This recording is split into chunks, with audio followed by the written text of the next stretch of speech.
Bon, alors vous qui êtes les partenaires et les membres du comité de pilotage des assises, je voulais un petit peu faire le point avec vous. On ne va pas refaire le monde parce qu'on l'a refait pendant ces 2 jours et avec beaucoup de méthodes et de pédagogie. Je vous en remercie d'ailleurs. Moi, il y a 2 mots qui reviennent de façon comme ça récurrente et que je trouve très intéressant. C'est le mot anticiper. Et puis le mot aller, je ne sais plus qui l'a dit, pardon, aller du rassembler vers le faire mouvement. Alors c'est vrai que ça relève de la formule, mais en même temps comprend tout ce qu'il y a à l'intérieur et toute l'ambition de ces assises. Rassembler, c'est déjà pas facile, Michel l'a dit, Fabrice aussi, entre finalement des chercheurs, des acteurs de terrain, et puis faire mouvement. Alors là, soit on se lève et on casse les chaises en disant ça va passer vite, soit on est un petit peu plus sérieux.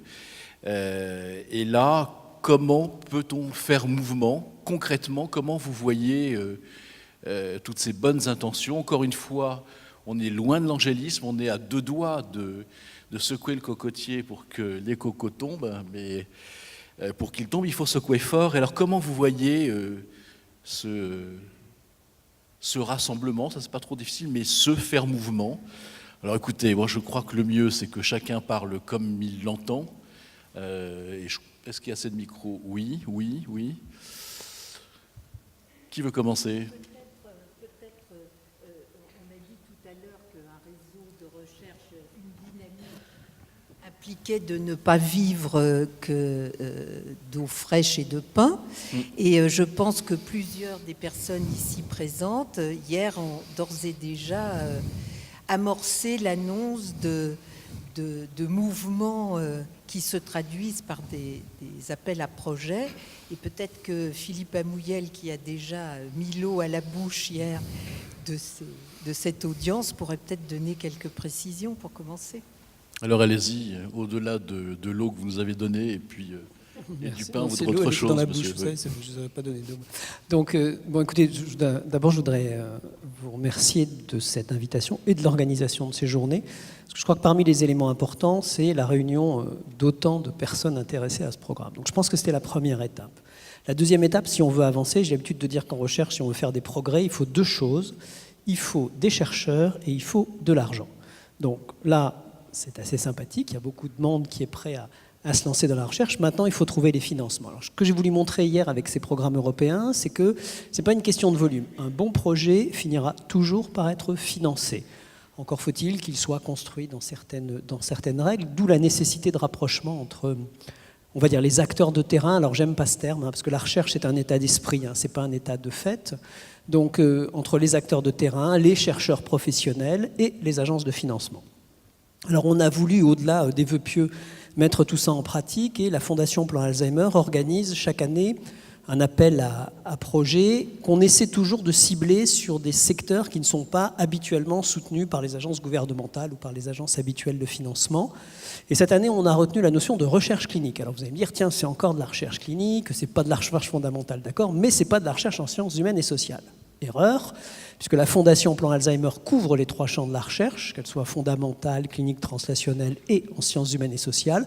Et ça, depuis sa création, ça fait partie de ses missions. Et la meilleure façon qu'on ait pu penser et qu'on ait trouvé de le réaliser, c'est de s'associer à des agences et des fondations qui, elles, font ça, dont c'est leur métier. Donc c'est pour ça que j'en avais parlé à M. Anglès-Doriac et à Fabrice et à Michel, pour leur dire, voilà, est-ce qu'on ne pourrait pas faire quelque chose ensemble, puisque la recherche clinique, c'est intéressant, mais ça ne s'applique pas qu'aux malades et aux médicaments. La recherche clinique, c'est une méthodologie qui permet de répondre à un certain nombre de questions. Or, vous savez que dans le domaine des ressources, on va dire, non thérapeutiques, non médicamenteuses, on manque quand même d'informations. Alors, je conçois qu'il y ait des particularités, que ce sont toutes des expériences singulières, mais si on veut en faire bénéficier le maximum de gens, il faut qu'on puisse démontrer que ça puisse être appliqué à d'autres et pas uniquement à l'endroit où on a fait l'étude. Donc en ça, la recherche clinique appliquée à ces approches va permettre de répondre à ces questions. Donc l'appel d'offres est ouvert à toutes les équipes. Alors il faut qu'elles soient rattaché à un organisme public, mais bon, il est toujours possible de le faire d'une manière ou d'une autre, un hôpital ou une unité de recherche ou un service clinique ou même des unités d'hébergement, dans la mesure où elles relèvent du public, peuvent émarger avec un projet et de l'argent sera spécialement réservé. C'est-à-dire qu'on va bien sûr avoir un concours classique, c'est-à-dire que les meilleurs sur le plan scientifique et qualité vont gagner, mais nous avons réservé de l'argent d'une part avec la Fondation Médéric, mais également avec la Caisse nationalité de solidarité pour l'autonomie, la CNSA, qui réserve également de l'argent spécifiquement pour les projets qui relateront de la recherche clinique visant pour Médéric Alzheimer tout ce qui concerne thérapeutique non médicamenteuse, en particulier orienté vers les troubles du comportement, et pour ce qui est de la CNSA, tout ce qui est thérapeutique non médicamenteuse, du moment que ça concerne les patients. Voilà. Merci. On peut donner la parole à Anne-Lise. Comment aller vers le faire mouvement, ce rassemblement, les propositions pour la CNAV? Tout d'abord, je voudrais vous remercier aussi pour cette invitation. Concrètement, en 2017, à la CNAV, on aimerait créer un pôle de compétitivité virtuelle qui reprendrait les objectifs d'un incubateur ou d'un living lab. Donc ce serait l'idée de définir une doctrine d'action pour mettre en communication donc, les retraités et les porteurs de projets pour les dispositifs pour prolonger l'autonomie des retraités. Donc, on a financé en 2015 et 2016 63 projets dans cette voie-là, qui est à hauteur de 6,5 millions d'euros.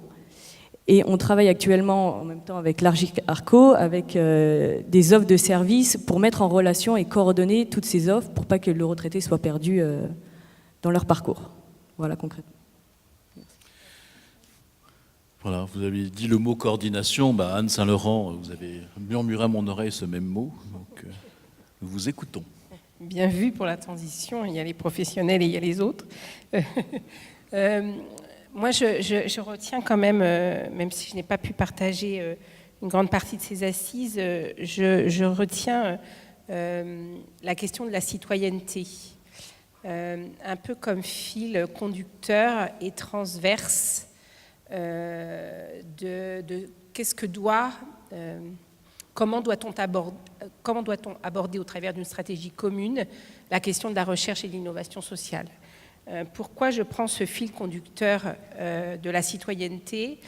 Parce que je pense qu'il interroge d'une part les pratiques des professionnels qu'on va appeler de terrain pour avoir envie d'évoluer et de ne plus utiliser peut-être des langages de patients, d'usagers, de différentes approches qui sont empreintes dans notre histoire, de notre modèle de santé, d'une réalité qui répondait à un besoin de faire face à une population jeune avec des pathologies aiguës.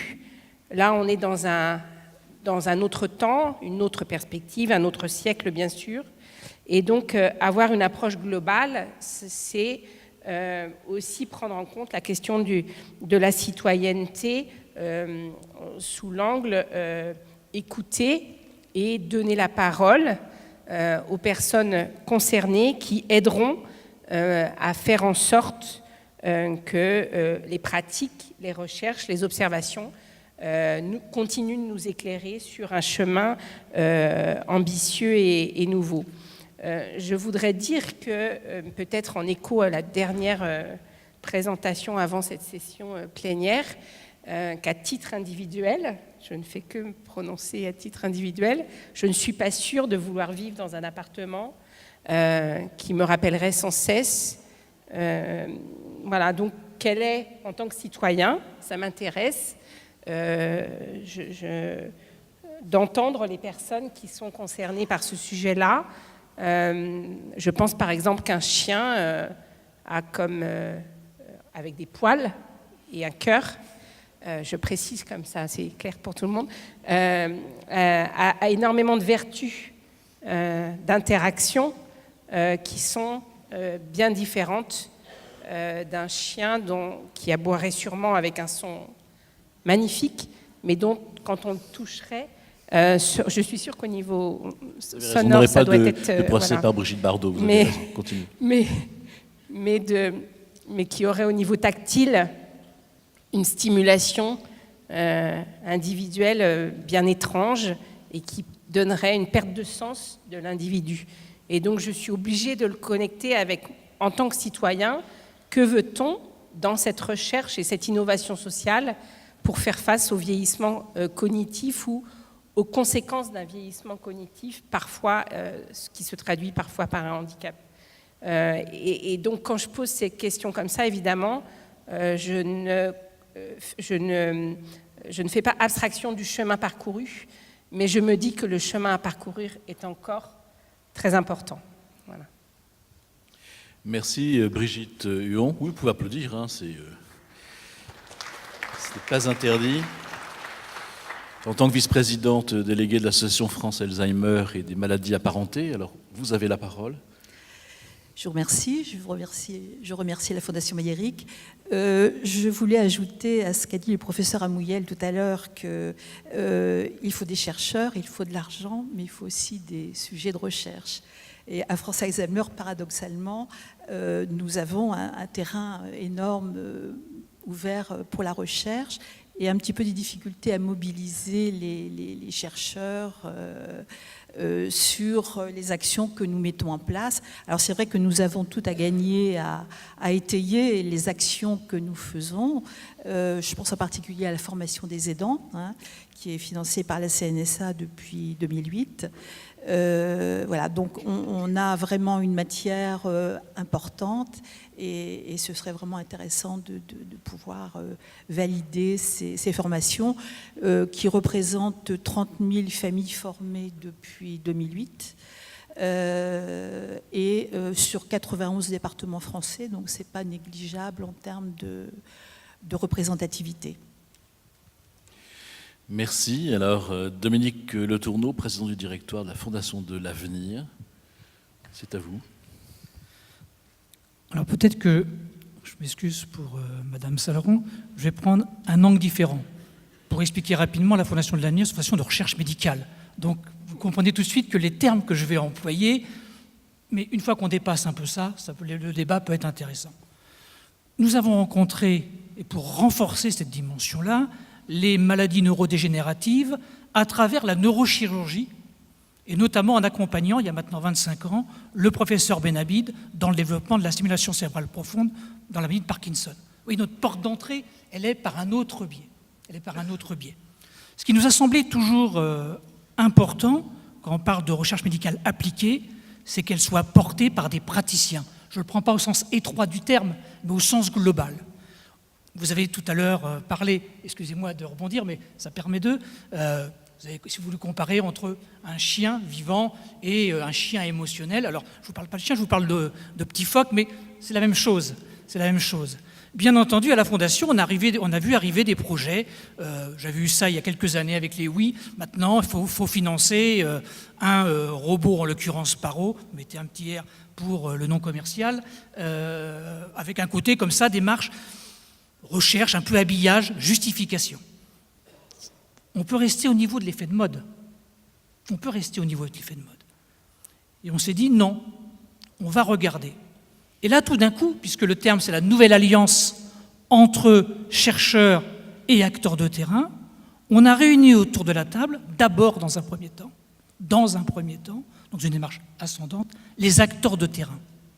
Et dans la diversité des acteurs de terrain, que ce soit des responsables politiques qui portent les financements, que ce soit des directeurs d'établissement, que ce soit l'ensemble du panel professionnel, médecins bien entendu, psychologues bien entendu, infirmiers, mais aussi aides-soignants, l'ensemble des acteurs.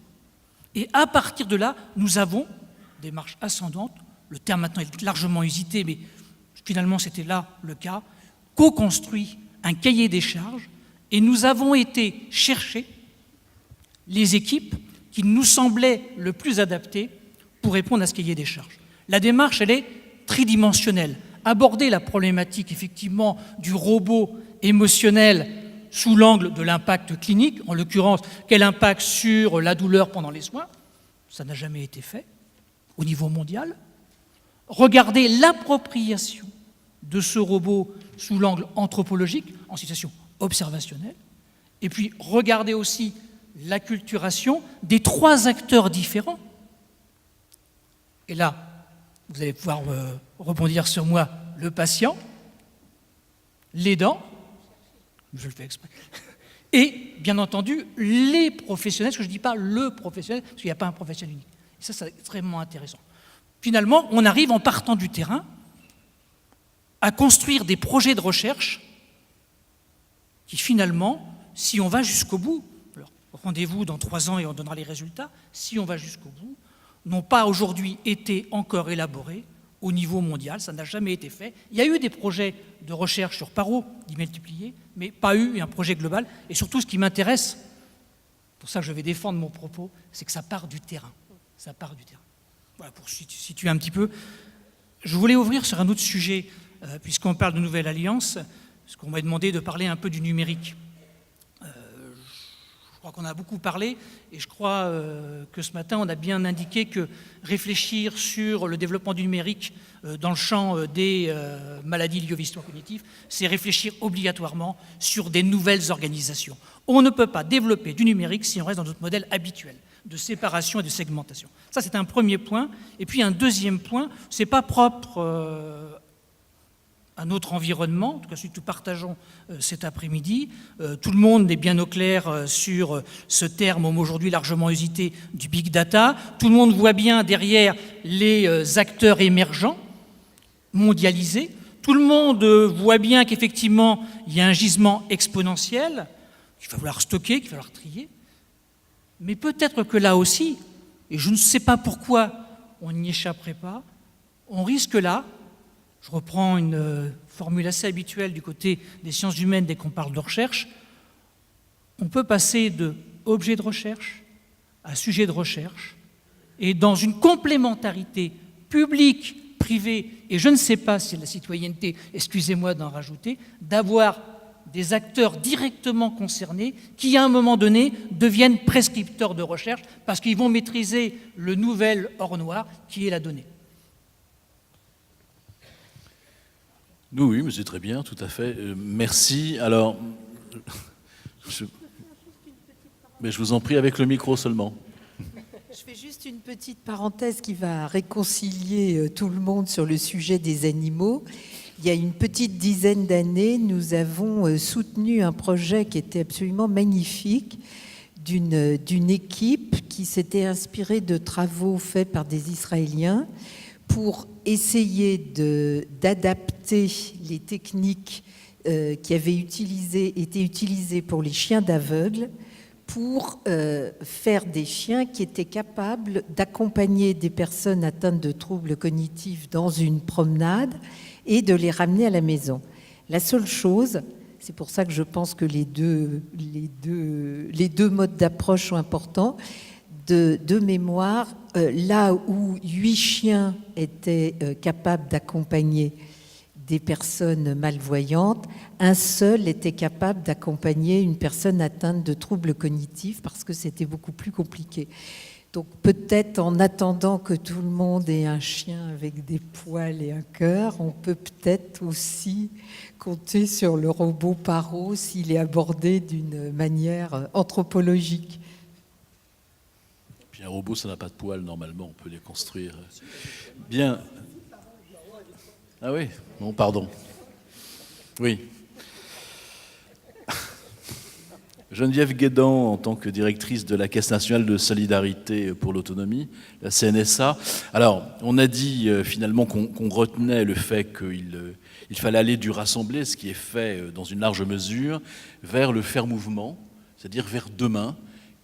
Quelles sont les orientations, quels sont les outils, quelle est votre vision de ce qu'il faudrait faire pour que nous puissions utiliser tout ce qui a été dit et pensé aujourd'hui et le diriger vers la pratique. D'abord, bonjour à toutes et à tous. Et juste une phrase pour vous remercier d'avoir invité la CNSA à cette belle initiative.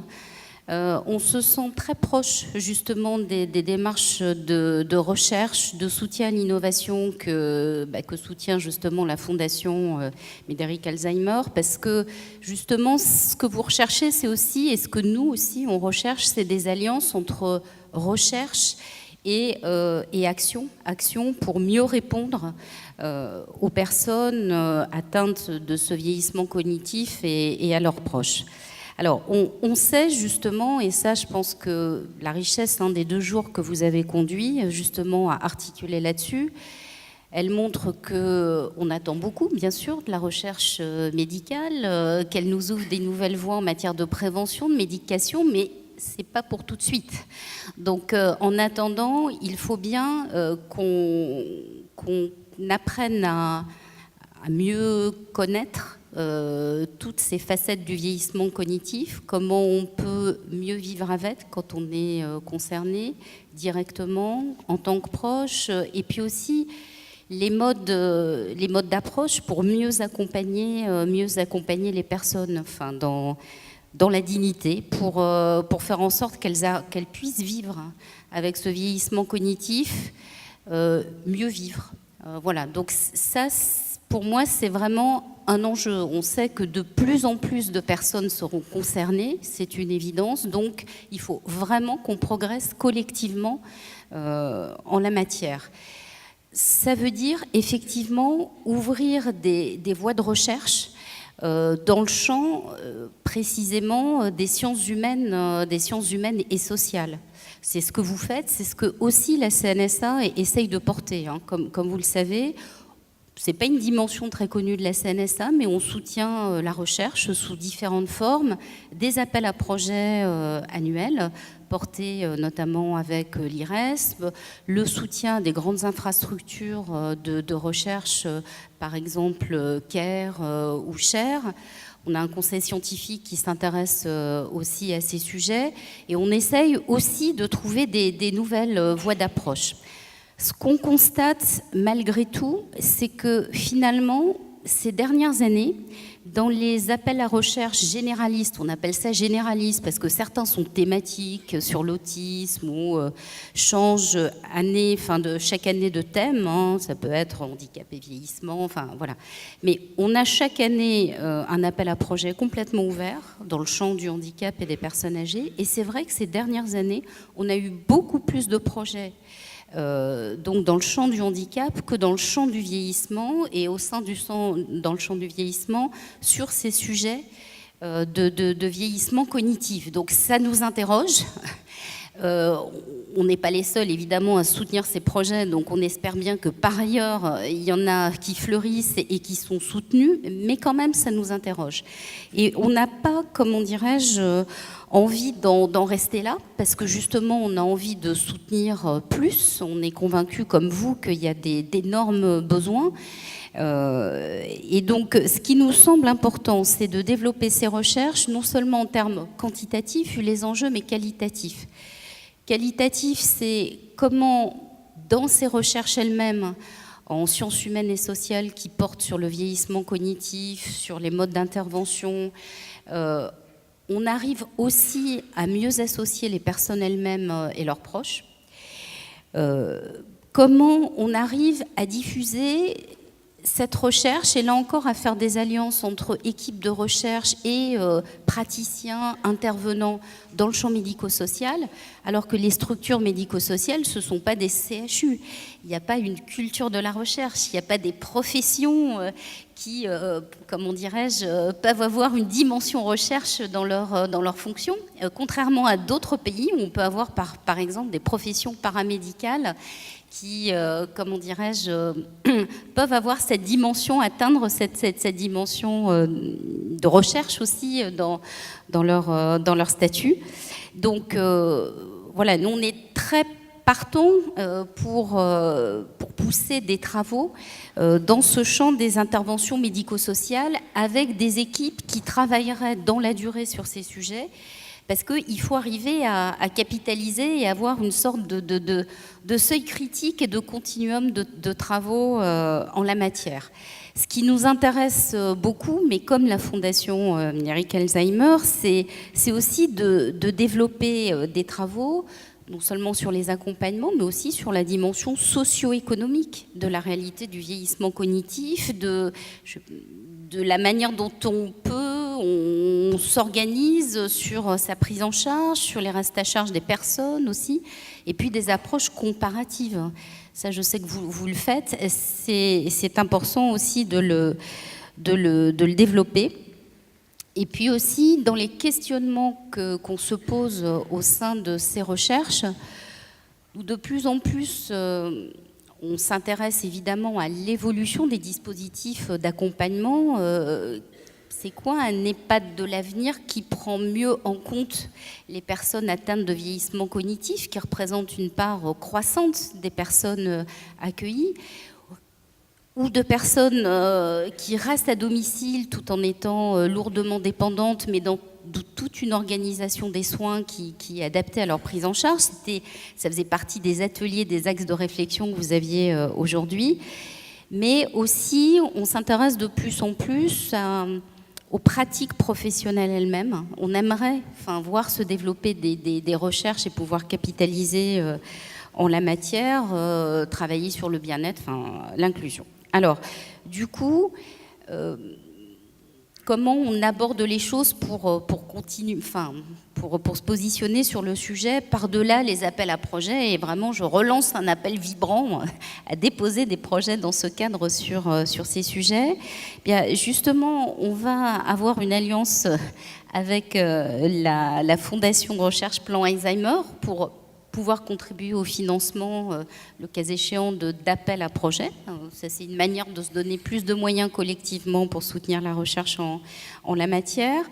Cette année, dans un appel à projet pour soutenir des actions innovantes, depuis 3 ans, c'est notre 3e année, on lance des appels à projets thématiques, non pas en matière de recherche, mais de soutien aux actions innovantes. Et cette année, il va être publié d'ici la fin de la semaine, donc c'est un petit en avance de phase. On a décidé de soutenir des voyages d'études qui, mêleraient des équipes mixant chercheurs et praticiens, que ce soit des personnes qui travaillent dans des établissements services médico-sociaux, sanitaires ou départements ou ARS, sur un certain nombre de thèmes. Et justement, dans les 5 thèmes prioritaires qu'on a choisis, il y en a plusieurs qui concernent les sujets d'aujourd'hui. Un sur les malades jeunes. Et l'idée, c'est d'aller voir dans d'autres pays européens comment ça se passe et de le capitaliser et d'avoir plusieurs projets de voyages d'études qui nous permettent de mettre de faire dialoguer ce qui aurait été vu sur le terrain.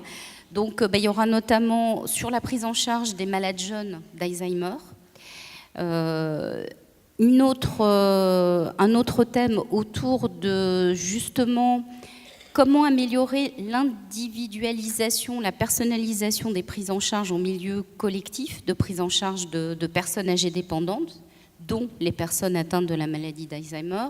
Et un 3e thème autour de la prise en charge des personnes lourdement dépendantes qui restent à domicile et quels dispositifs de lien entre établissements, services divers et variés, médicalisés, non médicalisés, et coopération territoriale se construisent dans d'autres pays, et chez nous aussi, ça se développe, pour mieux prendre en charge ces situations qui se développent. Parce que ce qu'on constate, c'est qu'on a de plus en plus aussi de personnes en forte perte d'autonomie ou avec des handicaps lourds qui restent à domicile. Voilà un peu les axes qu'on se donne.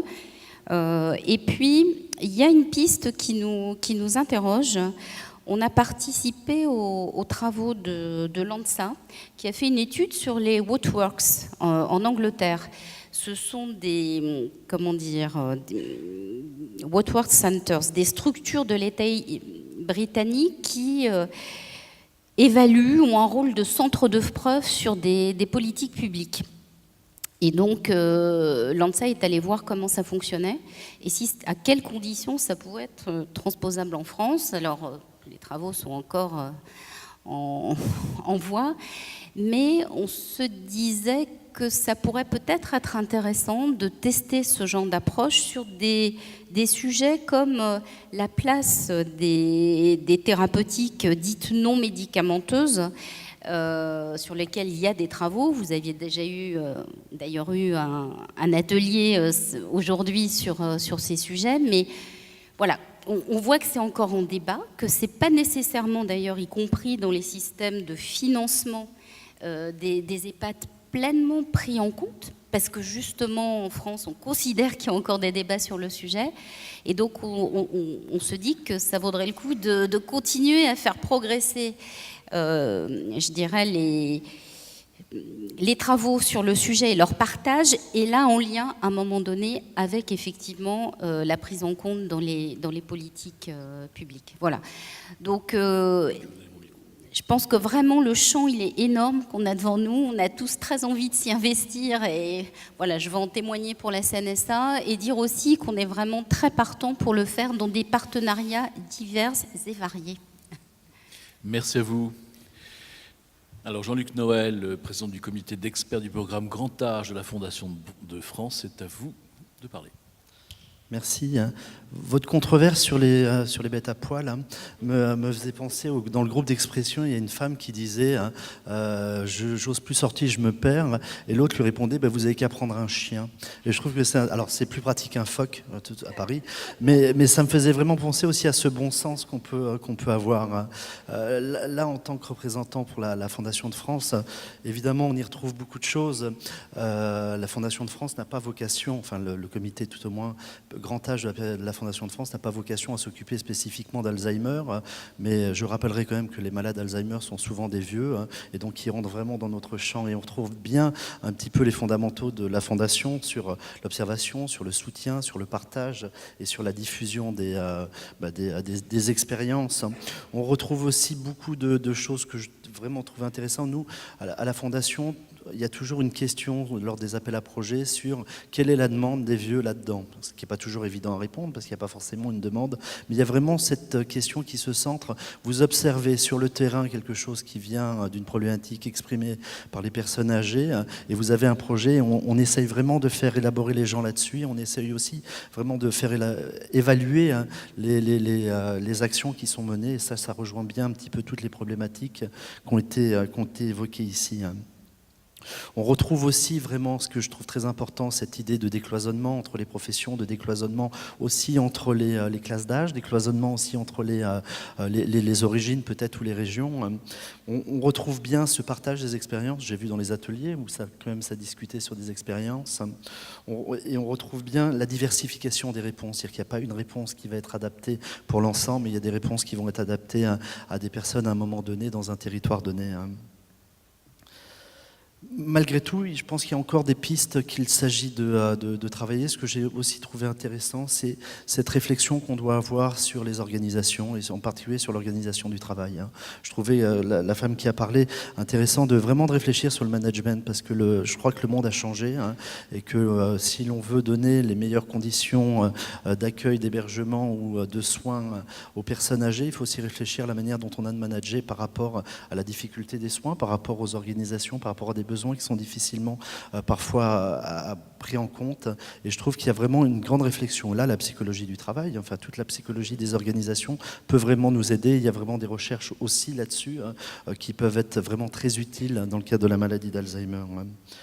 L'autre chose, sur les lieux de vie, je pense qu'il y a aussi quelque chose à travailler on a le domicile, on a les EHPAD, mais il existe pas mal aussi la Fondation de France de recherche sur des logements alternatifs, un hébergement alternatif, d'autres manières peut-être de concevoir le lieu de vie, et je trouve que là aussi il y a quelque chose peut-être qui peut se travailler.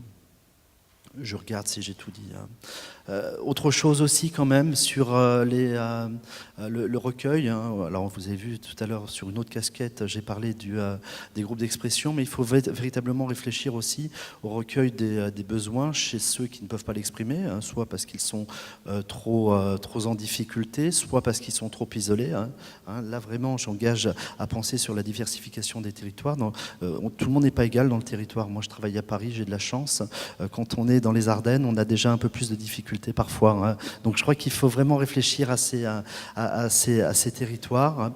Et je pense qu'il faut aussi réfléchir à la manière de recueillir les besoins chez ceux qui ne veulent pas s'exprimer en groupe. Enfin, il y a pas mal de choses qui peuvent aussi naître de ça. De s'appuyer toujours sur le terrain. Enfin, on le voit à la Fondation de France, on a soutenu de nombreux projets. Il y a des initiatives qui sont fascinantes, qui sont passionnantes, qui sont parfois simples et qui dépassent, dont les résultats dépassent parfois le simple objectif qui avait été donné. Hein. Et ça, c'est tout le cas de l'évaluation. L'évaluation, c'est pas simplement de dire est-ce que ça a marché ou est-ce que ça n'a pas marché. C'est aussi de se dire mais qu'est-ce qu'on a déclenché qu'on n'avait pas imaginé de déclencher. Ça, vraiment, il y a un gros travail à faire là-dessus qui est en plus intéressant.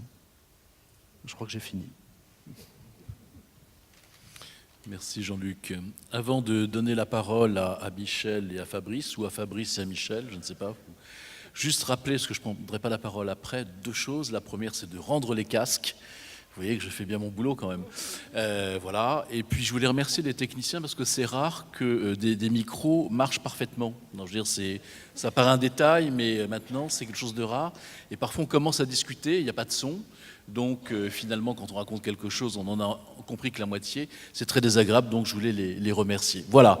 Michel, vous prenez un micro puisqu'il fonctionne bien. Et Fabrice, où vous allez là-bas, c'est vous qui... Peut-être juste avant la conclusion, à deux voix, ont été annoncés d'ores et déjà un appel à projet lancé par la Fondation Plan Alzheimer auquel sont associés la CNSA et la Fondation Médéric Alzheimer. Je voudrais annoncer aussi ici que grâce au partenariat qu'on a engagé avec la Fondation de France, qu'on remercie encore très chaleureusement parce qu'ils ont été à la fois un soutien à notre démarche et présents dans toute la réflexion du comité de pilotage. On lance d'ici demain un appel à candidature sur ce qu'on appelle, on a choisi d'appeler un projet pilote de recherche et d'innovation sociale qui portera sur deux axes. Le premier axe, c'est la question du changement de regard sur le vieillissement cognitif, sur les handicaps cognitifs qui surviennent au cours du vieillissement. Changement de regard. Et le deuxième axe sur la sensibilisation et la mobilisation des acteurs de proximité.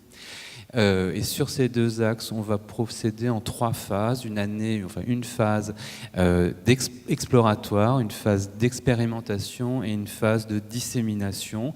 Et on a d'ores et déjà, grâce au soutien de la Fondation de France, un financement conjoint qui pour la première année va se monter aux alentours de 120 000 € et qui permettra, et c'est pour ça qu'on considère qu'il est pilote, quand je disais tout à l'heure que les programmes financés devront répondre à un certain nombre d'exigences.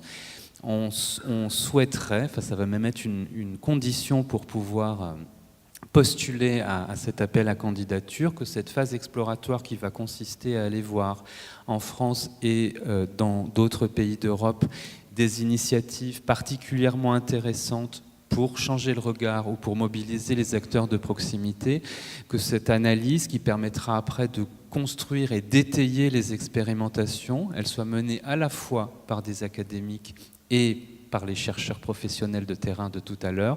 C'est-à-dire qu'on va attendre de vous que vous puissiez vous associer, qu'il y ait un regard académique et un regard de personnes qui éventuellement ont déjà mené des actions en ce sens ou sont intéressées à les mener. Cette phase exploratoire ayant pour but, en documentant précisément des actions, des situations particulièrement innovantes, particulièrement intéressantes, de voir pourquoi elles ont fonctionné, qu'est-ce qui a fait dans ce contexte-là que ça a marché, qu'est-ce qui aurait pu être, qu'est-ce qui a été des obstacles, et de manière à essayer de construire d'ici un an des expérimentations sur plusieurs endroits qui s'inspirent de ce travail d'analyse préalable. Les pilotes, j'insiste, vraiment pilotes pour nous, au sens où on veut vraiment qu'il y ait ces deux regards, ces deux approches, une collaboration concrète entre académiques et professionnels dès le début. On conclut ?